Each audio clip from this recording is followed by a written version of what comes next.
Hello students, कैसे हैं आप लोग। तो मेरा नाम महावीर शर्मा है।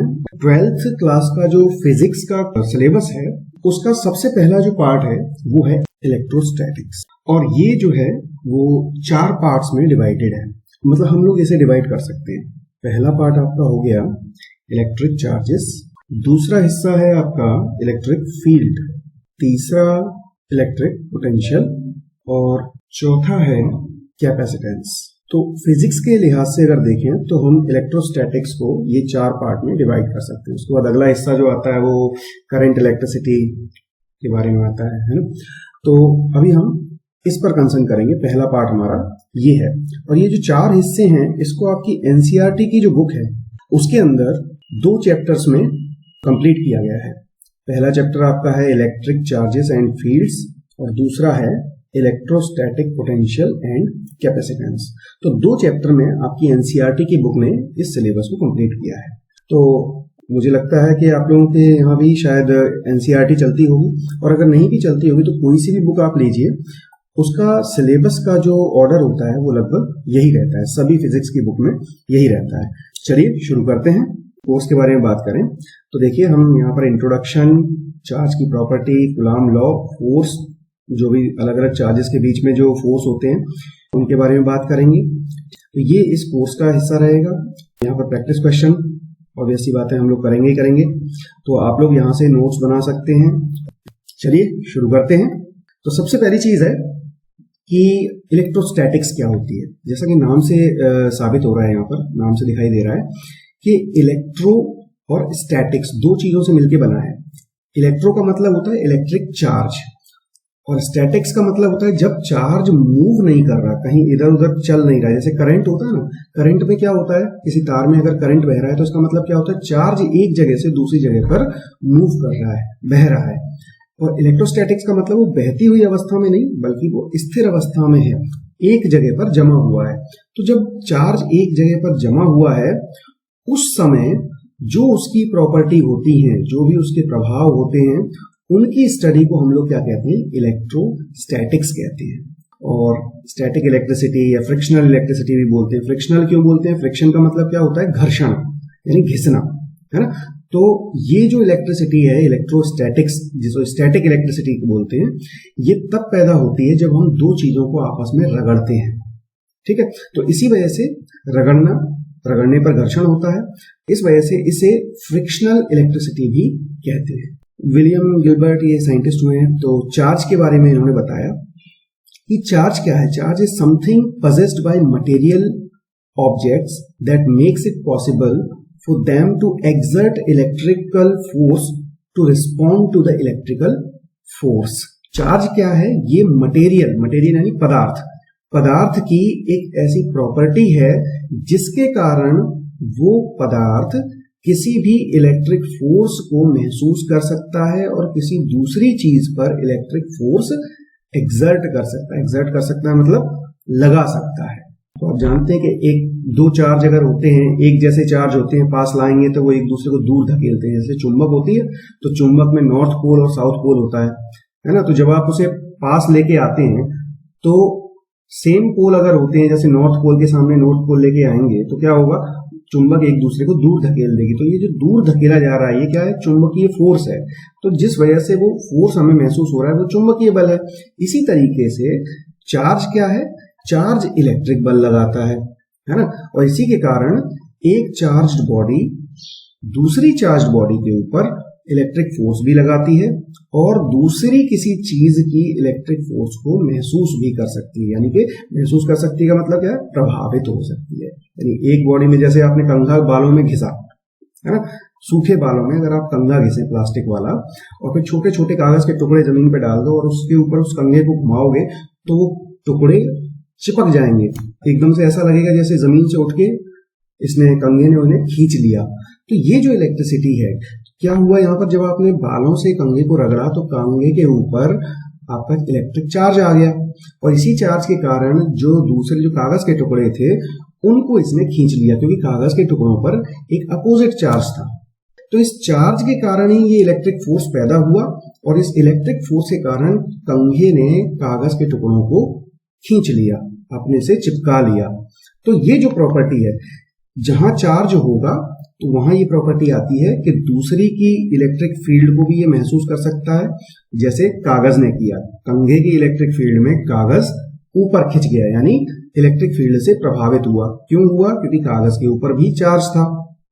इसी तरीके से ये फोर्स अप्लाई कर सकती है, कोई भी मटेरियल जिस पे चार्ज हो वो किसी दूसरी चीज पे फोर्स अप्लाई कर सकती है, जैसे कंघे ने कागज के ऊपर किया। ये वो स्टैटिक इलेक्ट्रिसिटी है। इसके बाद देखें चार्ज की प्रेजेंस का पता कैसे चलता है। तो देखिए ये तो आप जानते ही होंगे, है ना, कि एक जो पदार्थ होते हैं वो अणुओं और परमाणुओं से मिलकर बने होते हैं। सबसे छोटी इकाई उसका परमाणु होता है।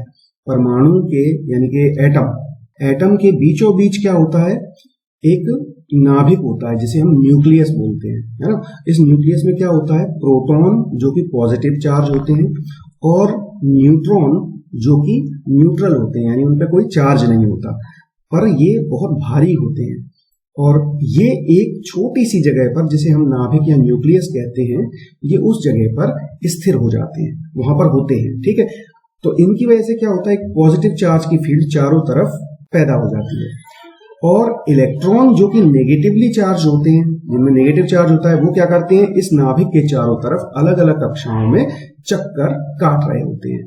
ठीक है, तो ये चीज यहां पर होती है। ये किसी भी पदार्थ का स्ट्रक्चर होता है। यही परमाणु मिलके अणुओं को बनाते हैं, अणुओं से कण बनते हैं, क्रिस्टल बनते हैं, और उन्हीं से हमें सारी चीजें देखने को मिलती हैं। ठीक है, लेकिन बेसिकली सारी चीजें परमाणुओं से मिलकर बनी होती हैं, और परमाणु के अंदर ये तीन तरह के कण होते हैं, इलेक्ट्रॉन, प्रोटॉन और न्यूट्रॉन। तो अभी ये जो पार्टिकल हैं, यानी इलेक्ट्रॉन, प्रोटॉन और न्यूट्रॉन, इनको हम कहते हैं एलिमेंट्री पार्टिकल्स, है ना। एलिमेंट्री का मतलब बहुत बेसिक पार्टिकल। जैसे मकान बनाते हैं, उसमें जो ईंट होती है, तो मकान की हर दीवार, हर चीज किससे बनी है? ईंटों से बनी है। तो ईंट क्या हुई? मकान की एक बेसिक या एलिमेंट्री यूनिट हो गई। इसी तरीके से ये पार्टिकल होते हैं। इन्हीं पार्टिकल के अलग अलग अरेंजमेंट से अलग अलग चीजें बनती हैं। आप देखो कि लोहे और सोने में क्या फर्क है। लोहे और सोने में फर्क है कि उन दोनों के बीच में न्यूट्रॉन, प्रोटॉन और इलेक्ट्रॉन की मात्रा अलग अलग होती है। पारा और सोना, पारे का जो परमाणु क्रमांक है वो है 80, सोने का है 79। तो दोनों में सिर्फ एक प्रोटॉन का अंतर है, और देखिए पदार्थ के गुण में कितना अंतर आ गया। तो अभी तक जो हमारे पास एलिमेंट्री पार्टिकल है वो है 3, जिनसे सारी चीजें बनी होती हैं। एक है इलेक्ट्रॉन, प्रोटॉन और न्यूट्रॉन। हालांकि न्यूक्लियर फिजिक्स में इन्हें भी तोड़ा गया है, न्यूट्रॉन को भी तोड़ा गया है, और देखा गया कि ये किस चीज से बने वो भी देखा, लेकिन वो हमारे कोर्स का हिस्सा नहीं है, तो इसलिए हम उसके ऊपर अभी बात नहीं करेंगे। फिलहाल के लिए जो हमारा सिलेबस है उसके हिसाब से 3 एलिमेंट्री पार्टिकल हैं, इलेक्ट्रॉन, प्रोटॉन, न्यूट्रॉन। इलेक्ट्रॉन का जो वजन होता है वो कितना होता है? 9.1 multiplied by 10 to the power -31 kg, यानी कि 9.1 डिवाइडेड बाय 1 के बाद 31 जीरो लगा दो, कितने किलोग्राम? बहुत कम होता है ये।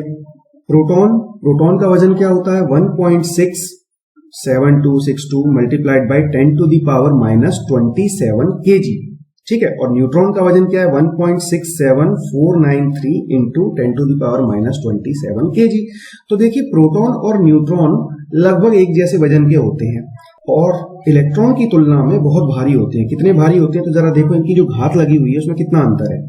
27 और 31, 4 का अंतर है, यानी 1 के बाद 4 जीरो, यानी 10,000। तो इलेक्ट्रॉन का जो भार है उसके मुकाबले प्रोटॉन और न्यूट्रॉन का भार 10,000 गुना ज्यादा होता है। भारी कौन है? प्रोटॉन और न्यूट्रॉन। इलेक्ट्रॉन हल्का है। जैसे ग्रेविटेशनल फोर्स होता है ना, तो कैसे लगता है ग्रेविटेशनल फोर्स? उसका जो फॉर्मूला है ये आपने 11वीं क्लास में पढ़ा होगा कि 2 मैसिव बॉडी होती हैं जिनमें कुछ मास होता है m1 और m2, और उनके बीच में जो डिस्टेंस है वो है r।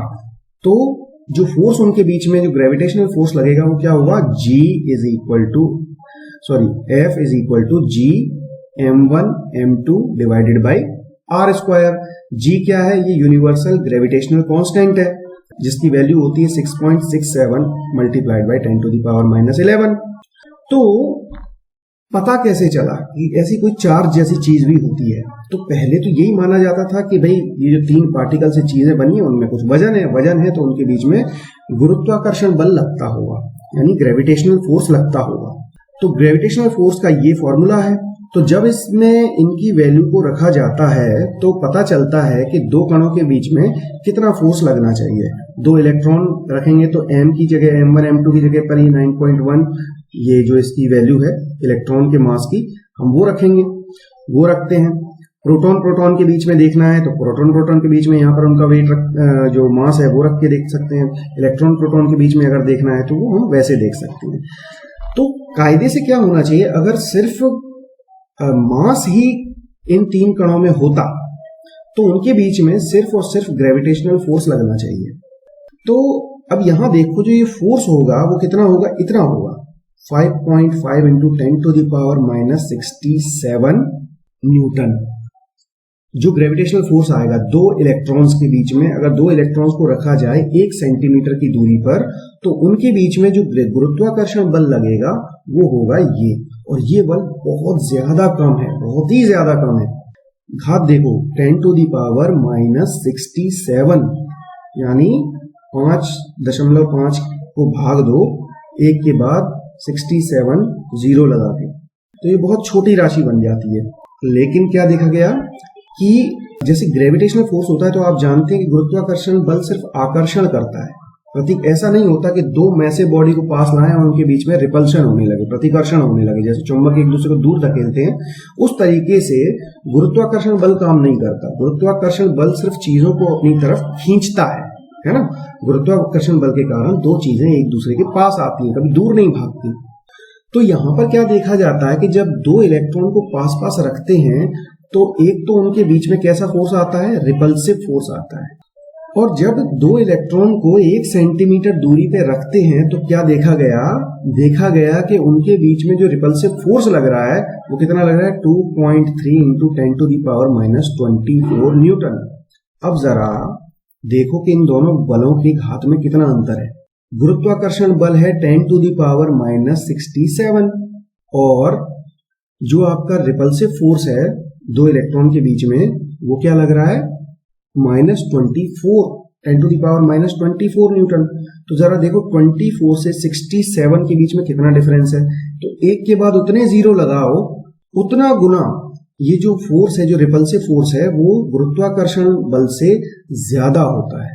तो ये तो बहुत बड़ी बात हो जाती है। थोड़ा बहुत अंतर चलता है लेकिन इतना ज्यादा गुना, इतने गुना ज्यादा जो फोर्स होता है वो यहाँ आ कैसे रहा है। सबसे पहली बात कि अगर जो आपके इलेक्ट्रॉन प्रोटॉन है उनमें सिर्फ मास होता तो उनके बीच में सिर्फ और सिर्फ ग्रेविटेशनल फोर्स लगता, और ग्रेविटेशनल फोर्स हमेशा आकर्षण पैदा करता है, ठीक, रिपल्सिव नहीं होता।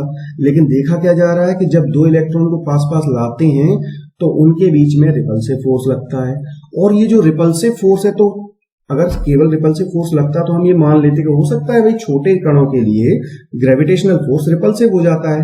लेकिन क्या देखा गया कि जो रिपल्सिव फोर्स है वो तो उनके बीच लगने वाले ग्रेविटेशनल फोर्स से कहीं गुना ज्यादा बड़ा है, बहुत ही ज्यादा बड़ा। 10⁻24 और 67 का डिफरेंस आप देखिए तो ये बहुत ज्यादा होता है। आप लगा के देखिए और गिनी जरा कितने करोड़ गुना होता है, कितने अरब गुना ये ज्यादा है, आपकी गिनती खत्म हो जाएगी, इतना ज्यादा। तो इसका मतलब कि कुछ और प्रॉपर्टी भी होगी इलेक्ट्रॉन प्रोटॉन के बीच में। साइंटिस्टों ने ये सोचा कि ये जो बेसिक कण हैं इनके बीच में कुछ और चीज भी होती है जो मास से अलग होती है, जिसकी वजह से इतना फोर्स यहाँ पर पैदा हो रहा है। और उस चीज को देखा किसी ने नहीं है कि वो क्या होता है। उसी चीज को जिसकी वजह से ये फोर्स पैदा हो रहा है, ये प्रॉपर्टी आ रही है, इसको हमने नाम दिया चार्ज। और इस तरीके से हमें चार्ज की मौजूदगी का पता चला। असल में आंखों से किसी ने चार्ज को नहीं देखा है।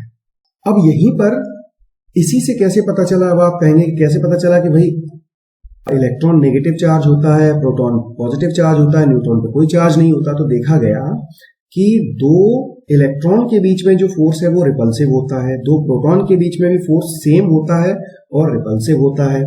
तो इससे पता क्या चला कि जो भी क्वांटिटी इलेक्ट्रॉन के ऊपर होती है वही प्रोटॉन के ऊपर होती है। तो चार्ज की अगर हम बात करें तो इलेक्ट्रॉन और प्रोटॉन दोनों के ऊपर सेम चार्ज होता है 1.6 into 10 to the power minus 19 coulomb. तो ये इलेक्ट्रॉन और प्रोटॉन दोनों के ऊपर सेम चार्ज होता है। ये कैसे पता चला?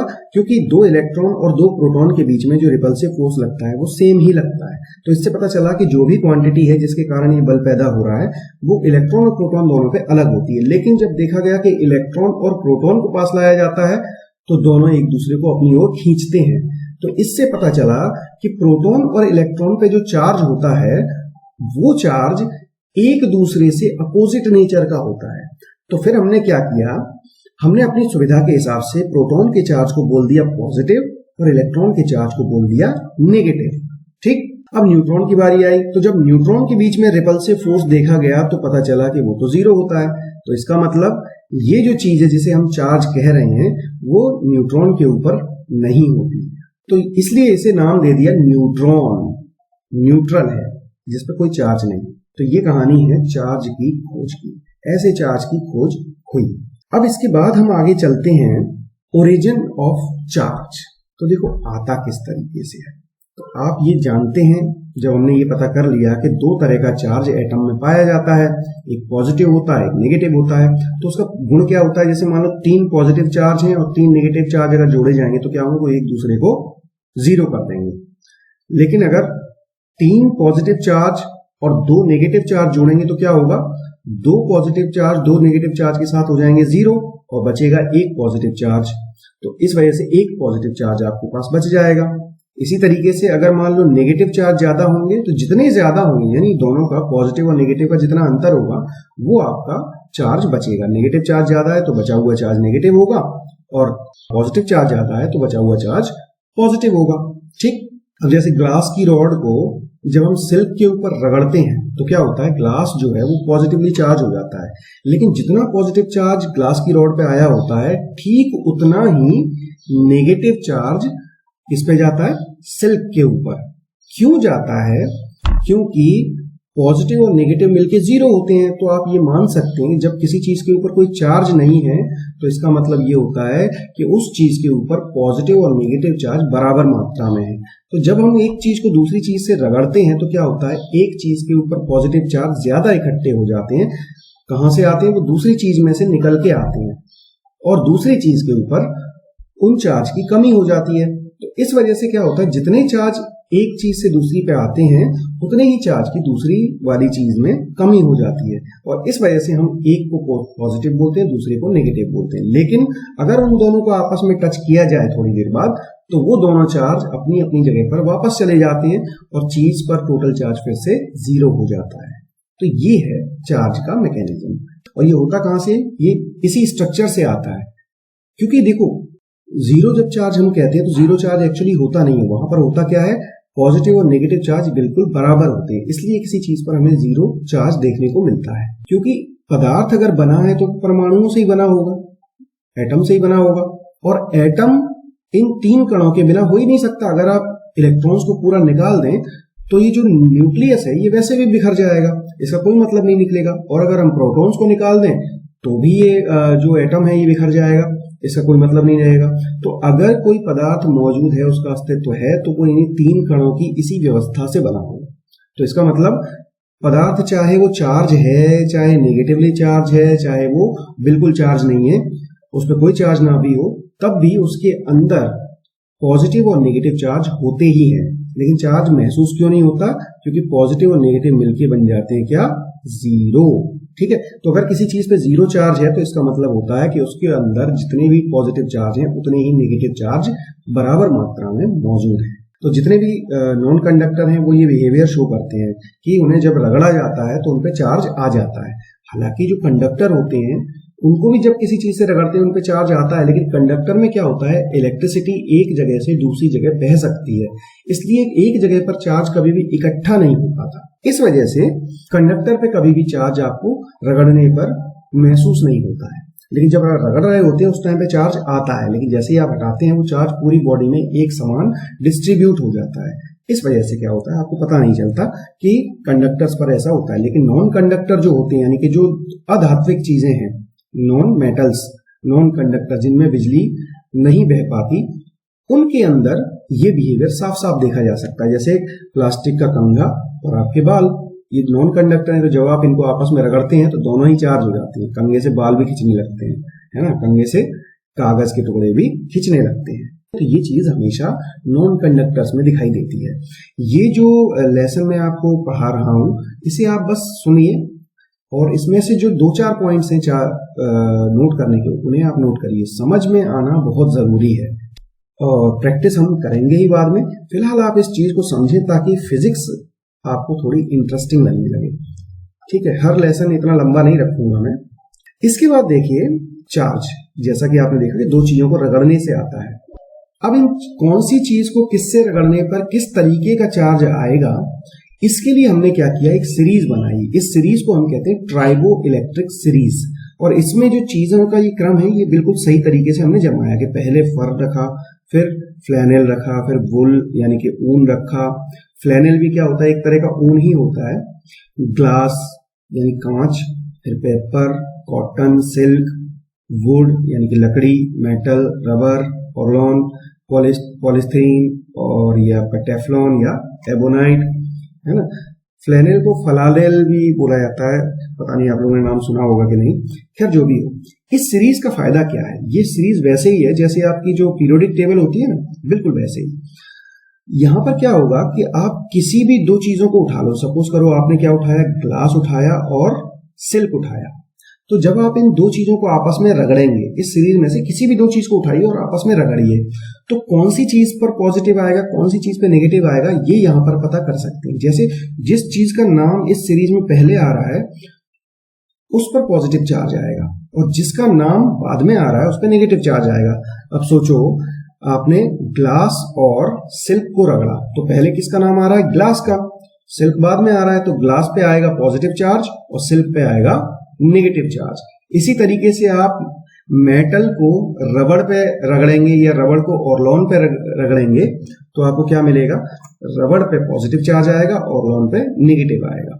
टेफ्लॉन और रबर को अगर आप रगड़ेंगे तो टेफ्लॉन के ऊपर नेगेटिव आएगा और रबर के ऊपर पॉजिटिव आएगा। तो ये एक तरह की पीरियोडिक टेबल है चार्ज के लिए, इसको हम बोलते हैं ट्राइबो इलेक्ट्रिक सीरीज। अब एक बड़ा मजेदार गेम आप लोगों को बताता हूं जो कि इलेक्ट्रिक चार्ज की ही प्रॉपर्टी के ऊपर बेस्ड है। देखो, आप लोगों ने ये चीज देखी होगी, जब आप कंबल ओढ़ते हैं और कभी कभी उंगलियां उस पर फिराते हैं तो अंधेरे में आपको उस पर कुछ चिंगारियां सी निकलती हुई दिखती होंगी। तो ये भी क्या होता है, क्योंकि कंबल आपका बिजली का कुचालक है, नॉन कंडक्टर है, और आप भी पलंग के ऊपर बैठे हुए हैं, आप कंडक्टर हैं लेकिन आप जमीन से टच नहीं हो रहे हैं, तो आपकी बॉडी में और कंबल में जो रगड़ हो रही है, जो घर्षण हो रहा है, उसकी वजह से आपकी बॉडी और कंबल दोनों पे चार्ज आ जाता है। लेकिन जब आप दोबारा से कंबल को छूते हैं तो वो चार्ज तेजी से डिस्चार्ज होता है, और जब ये डिस्चार्ज होता है तब वो चिंगारी सी आपको दिखाई देती है। अंधेरे में आप देखेंगे तो ये आपको नजर आती है। इसी तरह से जब आप कंघी करते हैं बालों में, तो जैसा मैंने बताया कि कंघी के अंदर चार्ज आ जाता है, इसी वजह से वो कागज को, बालों को, ऐसी चीजों को अपनी तरफ खींचने लगता है।